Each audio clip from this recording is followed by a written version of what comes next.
Bonjour à tous, Interaction chaque vendredi, midi 30, 13h, votre émission interactive, votre fonds de gestion transparent en compagnie de Thomas Louis, notre gérant. Bonjour Thomas. Bonjour Thomas. Et d'Hubert Tassin, notre analyste. Bonjour Bonjour. Hubert. Bienvenue messieurs, on attaque tout de suite par la rubrique Tendance pour faire le point sur l'actualité.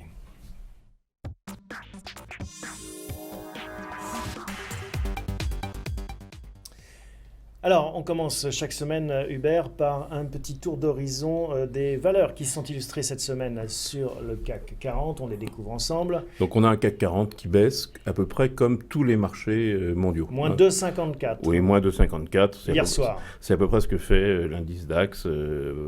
C'est ce que font pratiquement tous les marchés. Il y en a qu'un qui ressort en hausse, mais c'est probablement un effet de comparaison qui est Tokyo. Et il y a un indice qui est en hausse sur la semaine, c'est notable, c'est l'indice VIX, le fameux indice de la volatilité sur le Standard & Poor's. Donc, bon, et on dévoile le signe que ça suspense. baisse. Interaction fait un peu moins mal, moins Voilà. 93% cette semaine. Alors, les valeurs qui s'illustrent sur le CAC. Alors, voilà, ici, sur le CAC, il y a de la revanche. Hein. Les deux premières, c'est de la revanche. Crédit Agricole, c'est celui qui avait douillé, probablement un petit peu trop suite au flou. C'est plus un flou stratégique. On aimerait savoir où va aller le management. Et L'Oréal, c'est de l'ajustement. C'est-à-dire qu'à la publication, on dit c'est mauvais. À l'étude de la publication, on dit c'est moins mauvais que si c'était meilleur.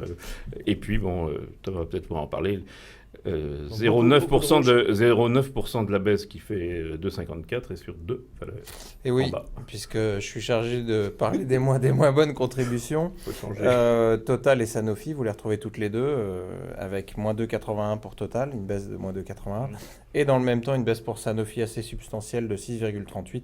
Et vous voyez que ça impacte en matière de contribution pas mal le CAC 40, 0,91 effectivement. Hubert le disait, c'est important. On rappelle que la contribution, c'est en effet le poids dans l'indice multiplié par la performance et ça donne en effet cet impact sur l'indice. Donc en effet, même si Total perd entre guillemets que 2,81%, sa contribution est très importante pour donner son poids dans l'indice. Exactement, et puis on peut noter Vivendi dont on reparlera un petit peu plus loin. Bien sûr, c'était aussi une qui a grosse pas mal gamelle cette semaine. Oui, gamelle, oui, effectivement, c'est le terme.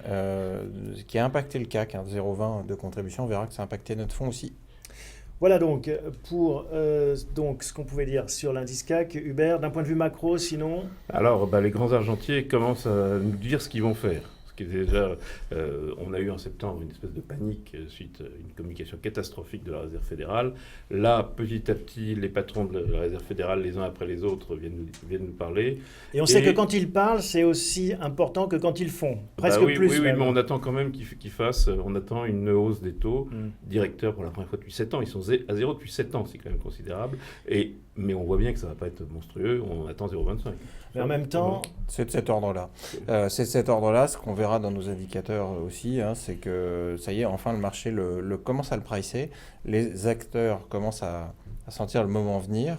C'est intéressant.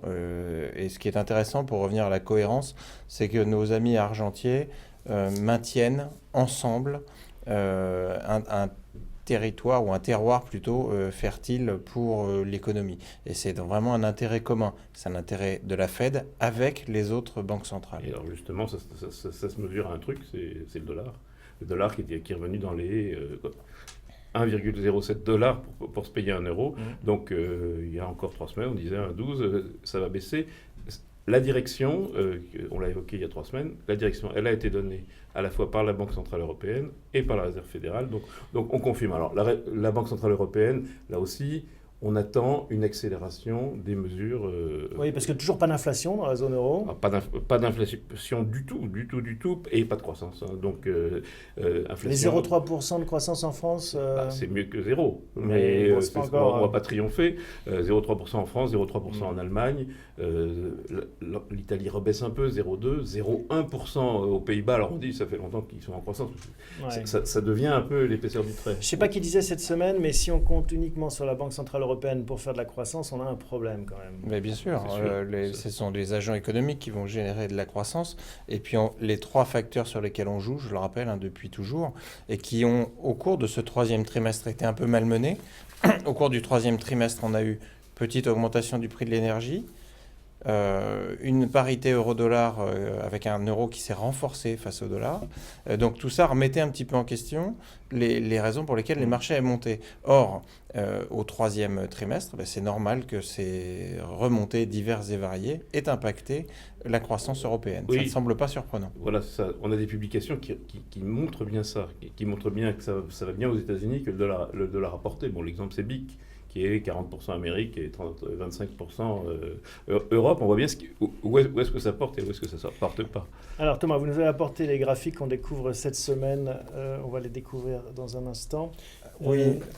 Quels sont-ils? Alors, c'est les surperformances sectorielles depuis le 30 décembre 2011 du stock 600. En fait, l'histoire ici, c'est de se rappeler qu'on a dans la gestion un horizon de gestion et qu'en 2011, déjà, on voyait se dessiner un certain nombre de grandes tendances sur les devises, l'évolution des 3 devises, sur la baisse du prix de l'énergie et surtout sur le quantitative easing. Juste un mot européen. sur le stock 600, donc c'est l'indice qui regroupe 600 des plus grandes valeurs européennes. Oui, c'est cela. Alors c'est un indice qui a une très grande, qui est intéressant parce que la répartition sectorielle est plutôt bien faite. Et donc j'ai classé par surperformance. Donc le stock 600 depuis le 30 décembre 2011 a pris 70,6%. Et pourquoi 2011? Alors en fait, on a pris un point assez loin pour qu'on puisse voir se dessiner des tendances. Et assez bas. Et relativement bas, évidemment. Donc c'est toujours impressionnant de voir 70% de hausse. Ce qu'on voit, c'est qu'on a aussi, dans le même temps, je l'ai mis pour information, 69,4% de performance pour notre fonds. Ce qui, dans un marché haussier, est très dur à capter, d'autant qu'on se bat avec un fonds qui a 2% de frais de gestion, 2,4% de frais de gestion, contre un indice qui, lui, a un dividende réinvesti, alors que nous aussi, nous encaissons les dividendes, mais nous avons des frais de l'autre côté. Donc, on a réussi à accrocher notre indice, ce qui est plutôt bien. Et à l'intérieur, la dispersion y est quand même considérable. Vous avez, en termes de surperformance, le secteur voyage et loisirs qui a cru de 76%, ce qui est très important. L'assurance, de 75%. L'automobile, de 56%. Au-delà de l'indice, donc le stock 600 par exemple, le voyage et loisirs a pris 146%. C'est considérable. À l'autre bout de la chaîne, qu'est-ce qu'on voit? Toute la tendance et notamment toute l'analyse qui est reposée sur les matières premières, on les retrouve dans nos secteurs. Vous voyez qu'ils ont été fortement pénalisés. Alors il y a juste une performance négative des ressources naturelles, du pétrole et du gaz. Services publics, ce n'est pas les services publics tels qu'on les entend en français, c'est les utilities. Exactement. Il y a de l'énergie, il y a pas mal d'énergie. Il y a pas mal d'énergie dedans. C'est-à-dire que les entreprises comme Veolia qui font des concessions exactement, sont dedans. Oui, mais il y a EDF et Engie, absolument. Le retail a été touché, est en sous-performance, je le rappelle. Sous-performance, ça veut dire que... retail, c'est la distribution. Voilà, que finalement, ils n'ont cru que de 60, un peu moins de 60%. La banque a fait moins bien que l'indice, mais elle a progressé quand même. Et les télécoms, il ne s'est rien passé, si ce n'est des opérations et une dispersion assez grande entre les opérateurs, finalement, suivant qu'on s'appelle Free ou KPN. Et donc, quand on dézoome comme ça, c'est en effet toujours la question qu'on se pose. Est-ce qu'il faut suivre les chevaux gagnants, ou les chevaux gagnants, ça ira mieux, ou les perdants? Suivre a posteriori, c'est facile d'établir ce classement. Ce que je veux dire par là, c'est que notre analyse et toute la partie macroéconomique que nous menons dans les discussions que nous avons dans cette première partie du comité de gestion nous amène à faire des paris importants. Et on le voit par exemple sur les matières premières, le fait de ne pas en avoir nous a fait gagner beaucoup d'argent. Et c'est très dur, effectivement, de battre un indice, on le voit bien, parce que, et vous pouvez avoir, je ne sais pas si en 2011, beaucoup de personnes avaient fait le pari d'avoir de l'accord à l'époque, ou du Melia comme on en a, ou du TUI comme on en a en portefeuille. Nous, on est arrivé plutôt tard, une fois que la confirmation a eu lieu, et on a malgré tout surperformé grâce à ces titres. Donc c'est toute la difficulté de la gestion que je voulais souligner ici. C'est un art, c'est pas un art facile. On peut regarder depuis un an. En effet, on va voir la même chose depuis un an. Ce qui est intéressant, c'est que ce qu'on n'arrête pas de dire, c'est le cycle est en train de se développer lentement, mais se développe. On a Et on les valeurs d'investissement et les valeurs de consommation. On le retrouve d'abord. Qui arrivent devant. Oui, exactement. Donc on le retrouve d'abord avec un marché qui monte. Donc là, on est plutôt en phase avec ce qu'on a toujours dit d'ailleurs. Et un marché qu'on bat. Je rappelle 14,4% pour Interxion contre 11% pour ce même indice. La surperformance, elle vient d'où? Des biens de consommation dont nous avions parlé au cours de nos émissions, de l'alimentaire, alors ça on en a un peu moins, la construction on l'avait joué, le voyage et le loisir on l'a joué aussi, et ces secteurs ont surperformé. À l'autre bout de la chaîne, on retrouve à nouveau les ressources naturelles fortement impactées, et pas impactées, pour être clair, les services publics à nouveau, avec une pression sur les prix qui est assez importante, le pétrole décevant, mais ça on le savait, et puis nos amis les banques qui ont toujours un petit peu de mal. Alors je pense qu'on est plutôt à la croisée des chemins sur les banques, et on l'a vu au travers de notre gestion. Bon, ce sera la conversation qu'on aura après dans cette émission sur notre partie consacrée plus proprement parler à la gestion. On passe tout de suite à notre tableau de bord.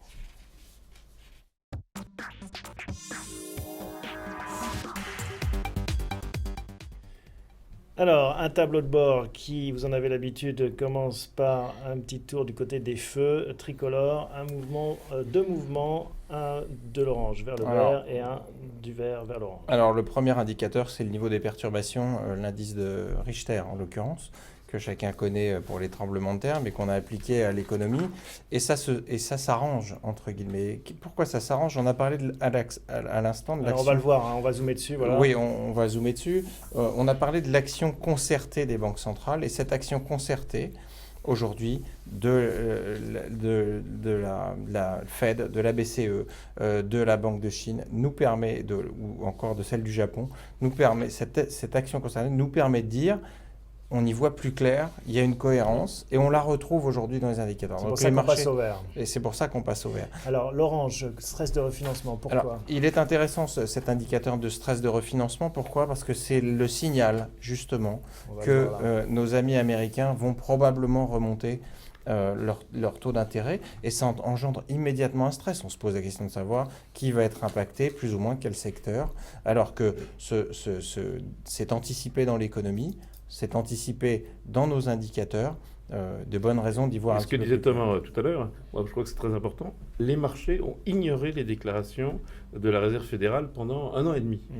Ça va bientôt venir, ça viendra, etc. Ils sont restés de marbre, ils ont un peu varié, mais comme on dit, le 3 ans dans 3 ans, etc. Donc les taux loin n'ont pas anticipé ça. Et là, on commence à l'anticiper, sachant qu'il y a un secteur qui rajoute au stress de refinancement, c'est bien sûr le secteur du gaz de schiste aux États-Unis. Le haut rendement, il vaut plus cher et on paye plus cher le risque. J'aime bien qu'on explique les graphiques là. Le fait qu'on revienne dans le territoire négatif, donc ça explique ce niveau de stress. Oui, c'est une augmentation du stress. Pourquoi? Parce que les agents ne savent pas. Jusqu'à maintenant, l'argent était facile. On la fournissait à tout le monde sans discernement. Aujourd'hui, en remontant ces taux d'intérêt, le refinancement va être un petit peu plus compliqué. D'où le stress qu'on voit. C'est un stress qui part des États-Unis, ce qui est normal, c'est la première économie mondiale. Et c'est important. Donc ça veut dire aussi, je rappelle qu'on avait l'indicateur précédent qui passait au vert. Ça, c'est intéressant. Ça veut dire aussi qu'on a acté le fait qu'il n'y a plus un dollar tout puissant et qu'il y a un équilibre des devises qui est en place, qui permet aux économies de se développer. Alors on va être déçus parce que ce ne sera jamais le niveau de croissance qu'on attend. C'est un peu comme les gens qui nous gouvernent. Ils ont toujours du mal à savoir exactement, ou alors ils se satisfont de très peu. Mais toujours est-il que ce qui est intéressant ici, c'est qu'on a de la visibilité. C'est assez simple en réalité, parce que ça veut dire qu'on n'est plus discriminant. C'est-à-dire on ne dit pas n'importe quel émetteur peut se refinancer à n'importe quel prix. Donc c'est discriminant. Alors ça pose des problèmes, ça va poser des problèmes d'un certain nombre de projets dans des pays émergents. Ça pose des problèmes, donc on le voit, mais c'est quelque chose de plutôt sain et qui est plutôt sain pour Interxion, puisqu'on nous on essaie de choisir. Alors, et on reste en mode 3, vous le voyez sur ce graphique, une météo qui ne change pas. Voilà ce qu'on pouvait dire donc pour cette deuxième partie. On enchaîne tout de suite avec la troisième, les performances.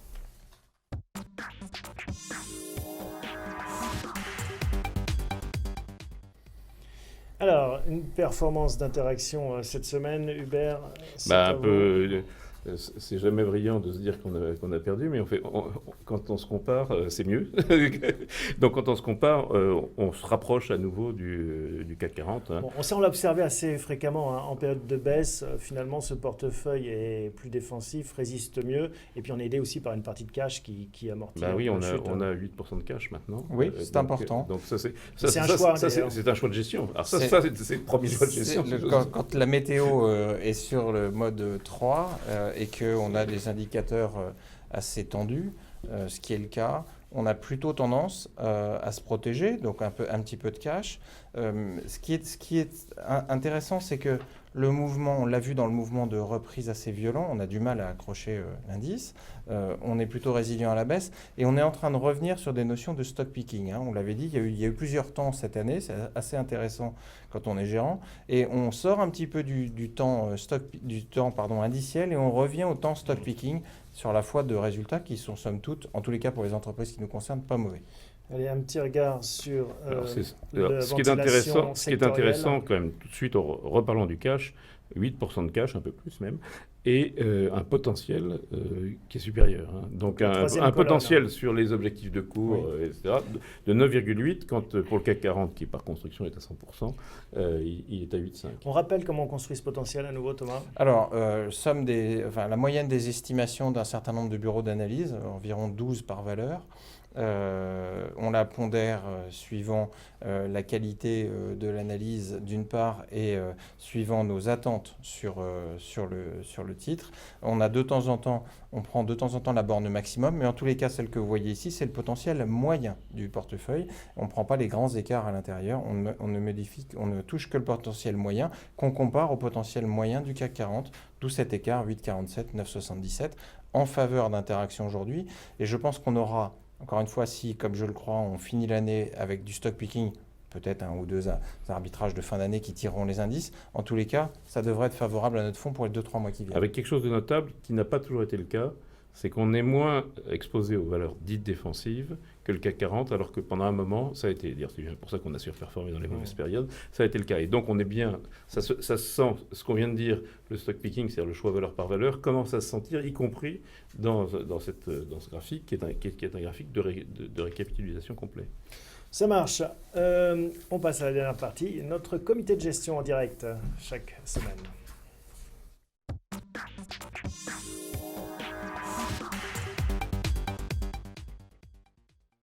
Alors, on commence tout de suite par l'historique des arbitrages. Voilà. Qui le commente ? Je vais le commenter parce qu'on a fait un petit mouvement.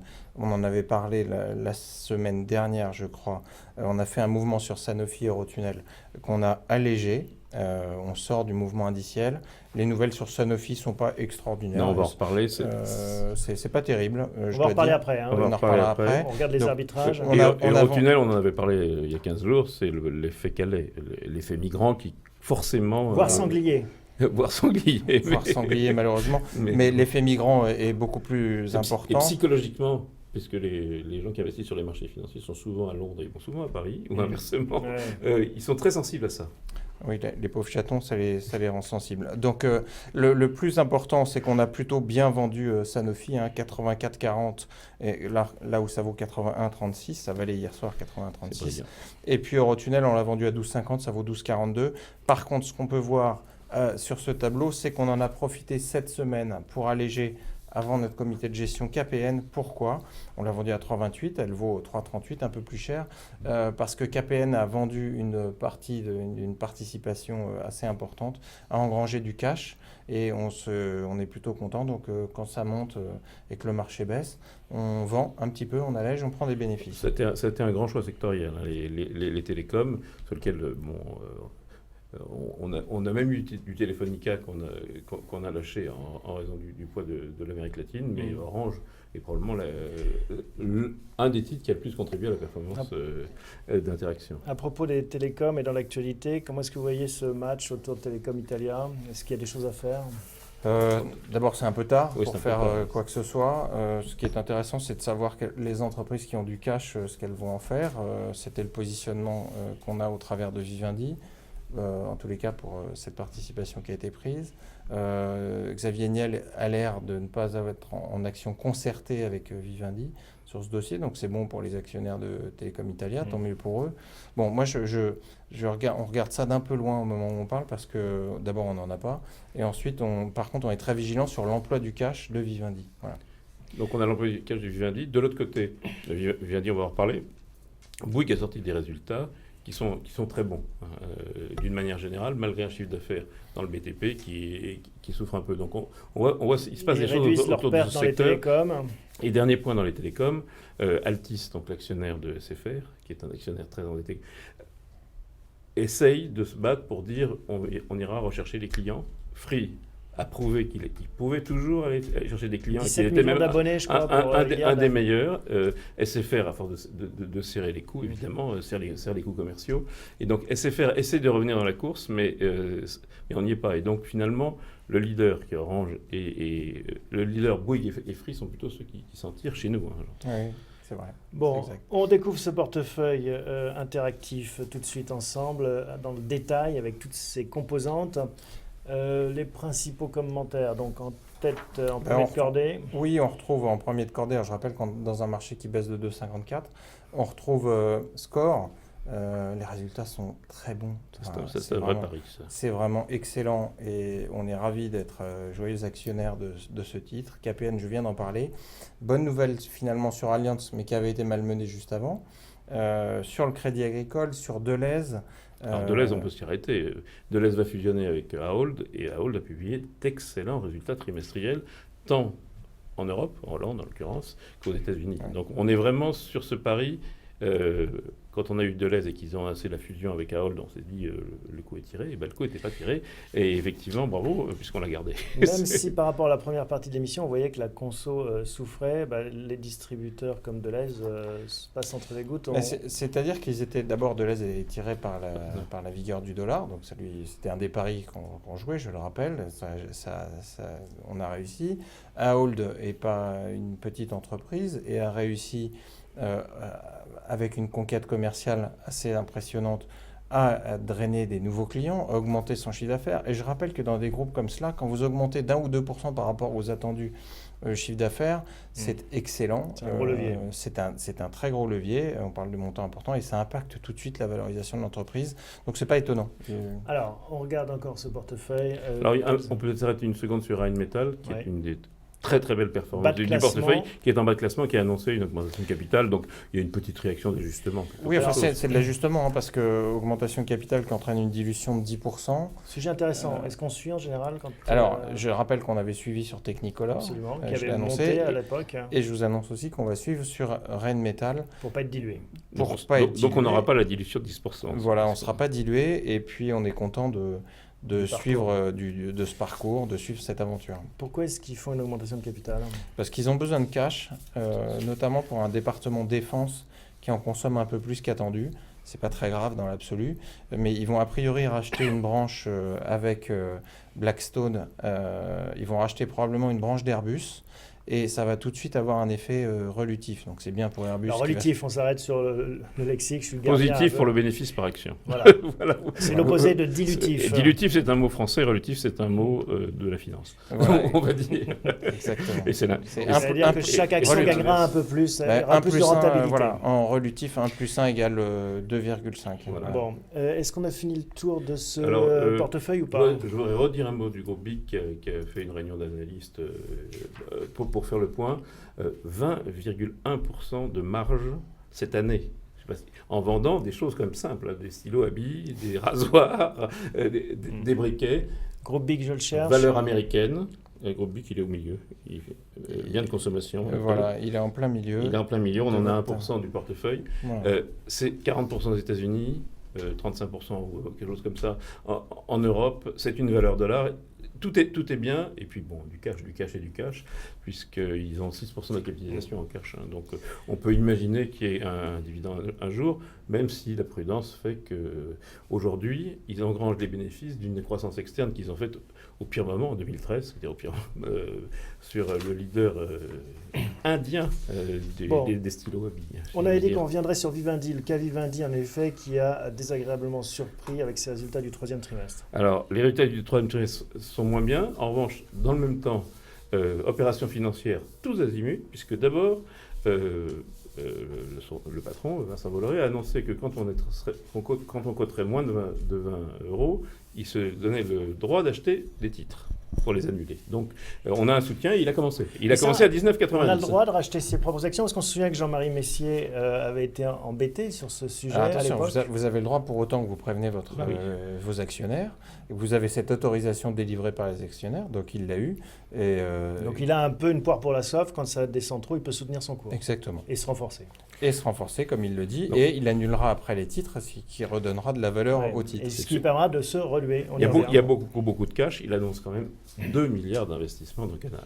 Pour faire quoi? Dans Canal+, ça c'est effectivement, alors c'est des investissements informatiques, c'est des investissements dans le foot, c'est pas nouveau, dans le foot et dans le cinéma, dans la production. C'est un vrai plan industriel. Et l'Afrique. Donc l'Afrique, c'est son truc à lui. Ça, oui, et puis autant le mettre dans les mains d'un spécialiste. Donc partir à la conquête de l'Afrique avec Canal, ça semble être, en tous les cas pour nous, une super idée. C'est l'homme idoine pour réaliser ce type d'opération. Il y a une décote qui est peut-être plus importante que par exemple sur les grandes valeurs de portefeuille traditionnelles, puisque Euraseo, ça a fait le point cette semaine, on voit que la décote est revenue à 15%, donc ça a déclenché des ordres de vente. Les grandes holdings sont revenus peut-être à des niveaux élevés. En revanche, les holdings opérationnels, et Vivendi et notre pari dans les holdings opérationnels, et Bolloré d'une manière générale d'ailleurs, ça marche. Bon, après, il y a cette petite bataille boursière pour les sociétés de jeux, les sociétés du groupe Guillemot. Bon, de toute façon, on a 2,6% dans le portefeuille. Qu'est-ce qu'on fait quand il y a un trou d'air? Est-ce qu'on fait comme Vincent Bolloré? Est-ce qu'on en profite pour en racheter? Oui, parce qu'il faut savoir non pas suivre aveuglément le dirigeant, mais celui-là en l'occurrence, il sait à peu près ce qu'il fait, puisqu'il s'agit d'un peu de son argent pour et que généralement Vincent Bolloré ne fait pas les choses à moitié. Alors on a des raisons opérationnelles, je le rappelle. On a une décote qui est assez importante, qui a augmenté. Les investisseurs sont impatients. Et alors, quand ça prend un petit peu de retard, ils s'énervent tout de suite. Et donc, ils trouvent qu'il y a encore 80 000 abonnés qui ont rendu leur décodeur Canal+. OK, on sait que Canal+ 2 était presque un accident industriel, en tout cas en train de le devenir. Ils reprennent les choses en main, nouvelle grille. On retire peut-être le caractère un peu bobo de Canal, pour être clair, pour aller vers quelque chose qui est plus ouvert, notamment en matière de contenu éditorial. Ça me semble pas mauvais. Voilà. Donc qu'est-ce qu'on fait en termes d'achat? On va en racheter dans les jours qui viennent, probablement entre 0,5 et 1%. Donc on a 2,5, on pourrait monter jusqu'à 3,5. Voilà, on en aura donc plus que la pondération dans l'indice qui est de 2,45, comme on l'a vu tout à l'heure. Moi je dirais il y a un bon signe, c'est quand on commence à voir des titres dans la presse en disant est-ce que Bolloré a perdu la main, c'est que probablement qu'il faut se dire qu'on va en acheter, parce que je ne suis pas sûr qu'il ait perdu la main. Et d'ailleurs on a suivi depuis longtemps Vincent Bolloré dans ce portefeuille, on avait du groupe Bolloré, on a du Havas. On a toujours. Donc, on n'a plus d'Havas. Mais on en a eu. On en a eu, absolument. Donc on aime bien en général le faire... Mais c'est-à-dire marquer à la culotte, comme on dirait en bon football. Alors on le marque à la culotte parce qu'il a un projet industriel et qu'il l'explique. On revient toujours au même sujet, c'est-à-dire que c'est des hommes qui racontent une histoire dans laquelle on se donne les moyens, au travers des investissements, de progresser. Donc c'est ce que fait Vincent Bolloré avec un groupe qui ne progressait plus. C'est clair. Donc on rachète, on se renforce dans Vivendi. Alors on a un petit accident sur FH qui tape un peu sur Vinci on va le voir. Cette semaine. Oui, c'est une petite déception sur les chiffres Vinci qui est en bas de classement, vous le voyez, c'est la 4e ligne en partant du bas. Vinci qui a été plus touché qu'Eiffage. Oui, alors que paradoxalement, c'est Eiffage qui annonce. C'est Eiffage qui annonce. Mais c'est comme ça, on attend. En fait, on est sur des métiers très longs et dès lors qu'il y a une petite déception, et comme on actualise, entre guillemets, les cash flows sur des longues périodes, ça a tout de suite un effet de levier assez violent sur toutes les valorisations. Donc quand il y en a un qui annonce une petite déception, les autres on a du souffrent. paradoxe, parce que Eiffage annonce quelque chose qui est moyen dans le BTP, comme Bouygues. Mais Bouygues annonce en même temps des marges formidables. Et donc Bouygues est plutôt salué sur un chiffre d'affaires, sur un résultat qui baisse. Et Eiffage est plutôt sanctionné sur un résultat qui baisse aussi. Attention, parce que sur Eiffage, c'est la baisse du carnet de commandes travaux qui pénalise. Et là, on revient sur une des problématiques qu'on a, et je le rappelle, qui est la relance européenne. Eiffage est très implanté en Europe. Et là, c'est un petit peu décevant. C'est pour ça qu'elle est sanctionnée. Il y a un point sur lequel j'aurais attiré votre attention, c'est le marché des parkings, des concessions. Les Vinci sont lourdement investis dans ces marchés. Quelqu'un me disait qu'en fait, ce marché des parkings baissait. C'était un effet indirect. Il n'y a pas que les taxis qui sont impactés par Uber, mais c'est aussi un effet d'Uber. Les gens prennent moins leur voiture, vont moins dans les parkings, et donc ça permet aussi, ça se voit aussi sur les concessions. Ça se voit moyennement, mais parce qu'en revanche, ils prennent beaucoup l'autoroute. Oui. C'est dans le même temps. Alors peut-être que les parkings, c'est moins rentable que ça n'a été. Vous savez, les parkings, c'est indexé sur les PV. Et donc, à mon avis, c'est pas fini Tant qu'il y aura des PV, il y aura des parkings. d'en profiter. Alors, enfin voilà, non, mais le sujet Uber a des impacts qui vont au-delà des taxis. Autre effet indirect, Siemens a publié quelque chose d'assez satisfaisant et qui porte un peu Alstom. Nous, on a de l'Alstom. Oui, puis on est content de voir qu'Alstom, on va regarder cette ligne Alstom. Qu'Alstom a été porté grâce, je le rappelle, au travail de Patrick Cron, qu'on a tous tendance à oublier trop rapidement. On a 1,6% d'Alstom. Voilà, belle progression, des chiffres conformes, voire un petit peu au-delà de ce qu'on attendait, du cash désormais, donc on n'a plus trop d'inquiétude relativement au free cash flow qu'on aurait pu avoir. Je trouve, moi, que c'est une très belle affaire, et une fois de plus, c'est les Américains qui vont faire une très belle affaire. Qu'est-ce qu'on fait alors? Chargeur relève ses estimations de bénéfices. Donc, il y avait, je ne sais pas si vous vous souvenez, c'est un pari qu'on a fait depuis longtemps, qui a très bien marché. Les actionnaires principaux, qui étaient Jérôme Sédou et Eduardo Malone, ont vendu leur bloc. Ça a baissé et on en avait discuté en disant au contraire, il faut tenir. On garde, voilà, on a et bien, donc, et bien nous en a pris. Et là, les objectifs de résultats opérationnels sont remontés, donc c'est toujours bon pour l'entreprise. On reste surtout sur alors, en termes dernier point, il y a des vedettes qui continuent à être des vedettes. Alors, elles sont chères, c'est pour ce qui explique qu'on n'en est pas. Hermès fait mieux que ses copains au troisième trimestre. Téléperformance, qui gère des centres d'appel, des résultats canaux. Alors, c'est cher, c'est ce qui explique qu'on n'en est pas, mais de temps en temps, il y a des pépites qui font mieux que les copains.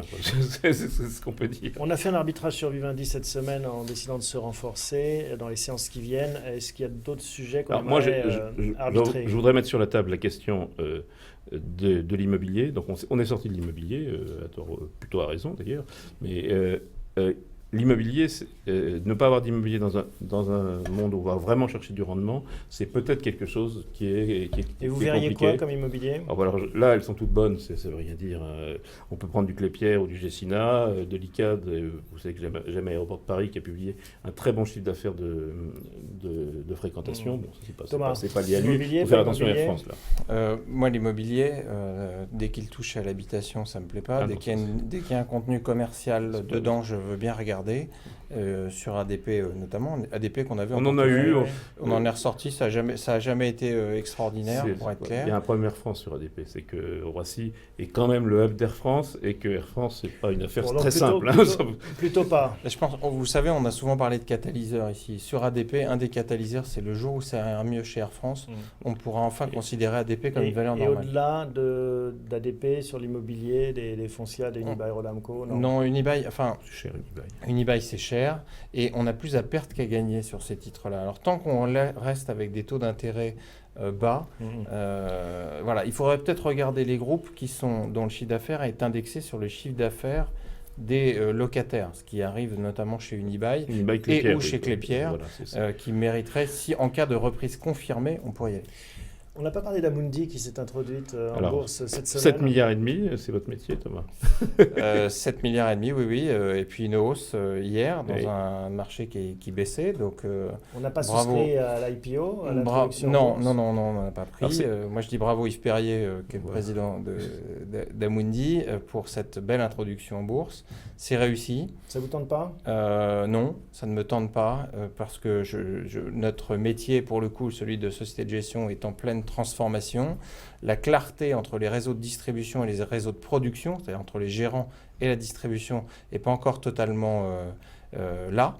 C'est-à-dire, ce que vous dites, c'est qu'en fait, des grandes maisons comme Amundi qui dépendent des réseaux de distribution, par exemple du Crédit Agricole, il peut y avoir un conflit d'intérêts. Alors, un conflit d'intérêts, je ne dirais pas ça. En revanche, vous allez rétrocéder une partie de ce que vous faites à vos à vos apporteurs d'affaires qui sont les guichets en fait de chacune ou les agences du Crédit Agricole. Ce qui va poser un problème à terme, c'est une des directives européennes qui va amener à une interdiction entre guillemets des rétrocessions de fonds comme ça, y compris en interne. Et donc, ça va être une bascule à gérer pour toutes les sociétés de gestion dont nous sommes si nous avions des réseaux de distribution.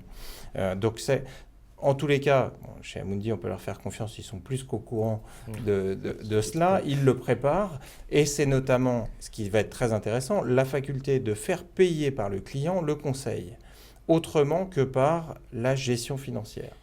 Et donc, c'est pour ça que vous préférez rester à l'écart pour l'instant. La bonne nouvelle pour le Crédit Agricole et bonne nouvelle pour la Société Générale. La Société Générale va sortir complètement et est en train de sortir. Le Crédit Agricole est chez lui, est tout seul et on en a et a des partenaires solides. Donc, et on a des deux, du Crédit Agricole et nous, on a des deux, donc on l'a un peu joué quand même.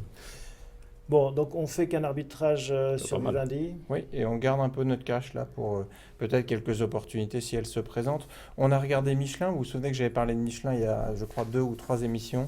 On continue de la regarder parce que les chiffres sont vraiment satisfaisants. Bon, dernière question, on a intitulé l'émission quel atterrissage pour la fin de l'année. On sera au-dessus ou en dessous des 5000? Un petit pronostic? Non. Non, pas de pronostic. Non, pas de pronostic.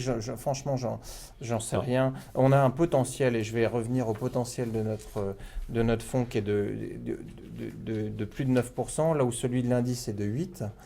Donc 8 par rapport à 4800 points, oui, ça nous met au-delà. Donc on a le potentiel pour y aller. Si on n'avait pas le potentiel pour y aller, je vous dirais non. On a le potentiel pour le dépasser. Est-ce que ce sera le 31-12 ou le 15 janvier? Je n'en sais rien. Non, juste un mot.